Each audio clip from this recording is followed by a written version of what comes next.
புதுசா வரப்போற சீரியல் வந்து இப்போ ஸ்டாப் ஆக போகுதாங்க. அந்த மாதிரியான அப்டேட் தான் கிடைச்சிருக்கு. அதோடைய ப்ரோமோ மட்டும் தான் பார்த்துருக்கோம். அதுவும் சூப்பரான சீரியல் ஆக்ட்ரஸ்.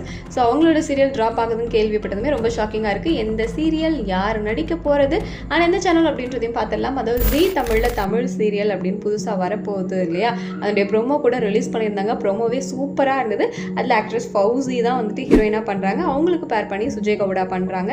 ஸோ பேரே ரொம்ப ஃப்ரெஷ்ஷாக இருந்தது. பார்க்கும்போதே ரொம்ப ஆர்வமாக இருந்தது. ப்ரோமோ நல்லா இருந்தது. ஓகே, சூப்பராக இருக்க போகுது அப்படின்னு நம்ம எல்லாருமே ஆசைப்பட்டுட்டு இருந்த நேரத்தில் என்ன ஆச்சுன்னு தெரியல. சடனாக மௌனம் பேசியதே சீரியலில் ஆக்ட்ரஸ் ஜோவிட்டா வந்து குவிட் பண்ணியிருந்தாங்க இல்லையா, துளசி கதாபாத்திரத்தில் நடிச்சிட்டு இருந்தாங்கல்ல. ஸோ அவங்கள ரீப்ளேஸ் பண்ணி இப்போ வந்து ஃபௌசி உள்ளே வந்துட்டாங்க.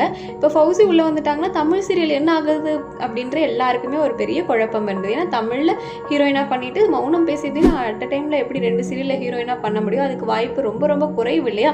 இப்படி இருக்கும்போது அப்போ தமிழ் சீரியல் ட்ராப்பா அப்படின்னு சொல்லிட்டு எல்லாருக்குமே ஒரு கேள்வி எழுந்துச்சு. அந்த சீரியலில் சில சிக்கல்கள்லாம் இருக்குங்க. என்ன கதையாகட்டும், கதை வந்து கொஞ்சம் கொரியன் சீரியஸ் மாதிரி இருக்குது. ஸோ அதனால் இப்போதைக்கு இது வேணாம், அது அப்படியே இருக்கட்டும் அப்படின்ற மாதிரி சேனல் சைட்லேருந்து சொல்லியிருக்காங்களாம். ஸோ தமிழ் சீரியல் வந்து வரதுக்கான வாய்ப்பு மிக மிக குறைவு. 98% இந்த சீரியல் வந்து ட்ராப் ஆகிறதா உறுதியாயிருக்கு.